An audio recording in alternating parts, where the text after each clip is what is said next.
আপনাদের সামনে কথা বলতে এসেছি।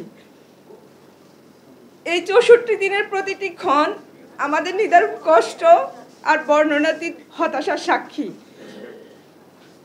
এই দুর্ঘটনায় যারা বেঁচে আছে তাদের অমানবিক কষ্ট, মৃত্যুসম যন্ত্রণা আমি কয়েকটা লাইনে কিভাবে বোঝাবো জানি না। নিহত আহত আমাদের সবার ক্ষতি অপূরণীয়। যে অপূরণীয় ক্ষতি হয়ে গেল নিহত পরিবারগুলোর, তা কিভাবে পূরণ হবে সেটা আমরা কেউই বলতে পারবো না। এই বাচ্চাগুলোর কষ্টকর মৃত্যু ওদের বাবা মা কখনো ভুলতে পারবে না। তাসনিয়া 33 দিন যে মরণ যন্ত্রণা ভোগ করছে, ওর মা মৃত্যুর আগের দিন আমাকে বলছে, ভাবি আমার আল্লাহ যদি মনে করে যে আমার মেয়ে মরে গেলে শান্তি পাবে, আল্লাহ তাকে নিয়ে যাক। একটা মা কখন এই ধরনের একটা কথা বলতে পারে বুঝতে হবে আপনাদের। একটা আহত বাচ্চার কষ্ট কোন পর্যায়ে গেলে এই ধরনের কথা একটা মায়ের মুখ থেকে বের হয়। আমাদের আহত বাচ্চাদের ভোগান্তি ব্যাপক এবং প্রতিনিয়ত। একটা অনাকাঙ্ক্ষিত ঝড় আমাদের এই ফুলের মতো নিষ্কলুষ বাচ্চাগুলোর গায়ে আজীবনের জন্য একটা দাগ ফেলে দিয়েছে। যে বাচ্চাগুলো হাসি আনন্দে বড় হওয়ার কথা ছিল, আজ তারা শরীর ও মনে অমোচনীয় দাগ ও ট্রমা নিয়ে বড় হচ্ছে।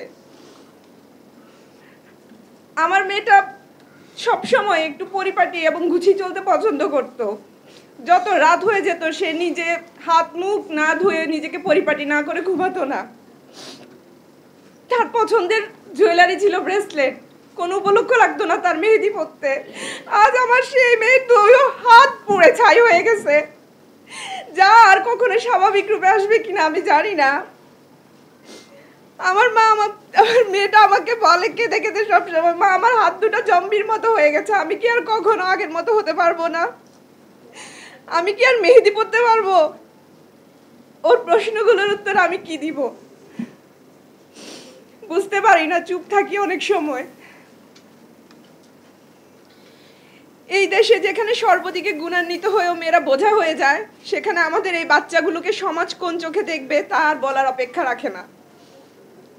আমাদের বাচ্চাগুলো যাদের অনেক বড় বড় স্বপ্ন ছিল, হয়তো কেউ ডিফেন্সে, কেউ ডাক্তার, কেউ ইঞ্জিনিয়ার, কেউ পাইলট, কেউ টিচার হতে চেয়েছে, কিন্তু দুর্ভাগ্যের বিষয় হলো আজ তারা নিজেদের পায়ে ভর দিয়ে দাঁড়াতে পারছে না। অনেকে, কারো কারো হাতে কলম উঠবে না কোনোদিন।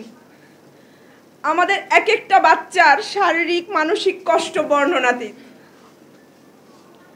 আরিয়ান আফিফ ক্লাস 7-এর বাচ্চা, তার বাবা নেই, তার মায়ের একমাত্র সন্তান সে। 13টা দিন সে আইসিইউতে ছিল।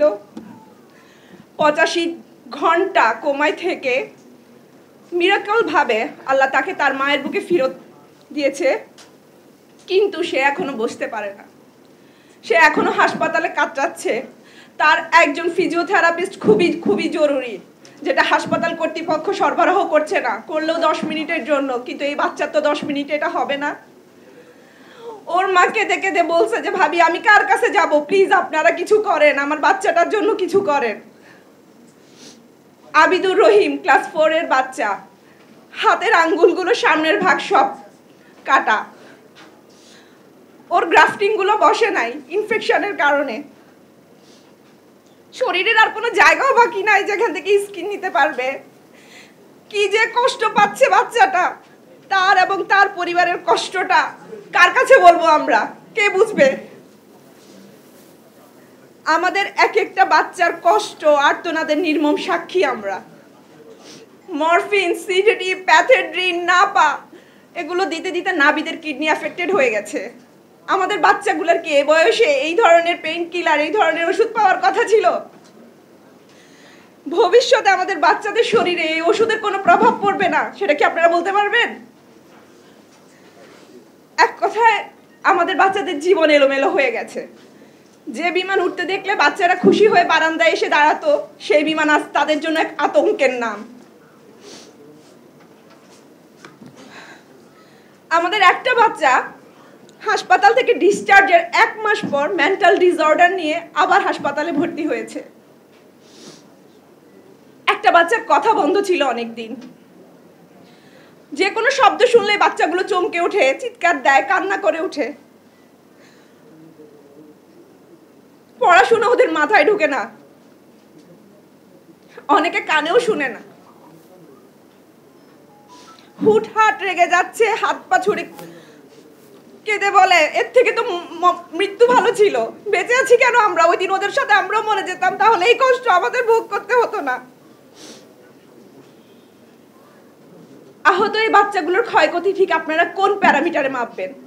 এখানে দুজন শিক্ষক আছে, আরো কয়েকজন শিক্ষক আহত। ওনাদের কর্মজীবনও ওনারা ফিরতে পারবে কিনা স্বাভাবিক জীবনে আমরা জানি না। একজন শিক্ষক হাতে কলমই ধরতে পারছে না এখনো পর্যন্ত। আমাদের যুদ্ধটা তো মাত্র শুরু, অনেক লম্বা ভ্রমণ আমাদের।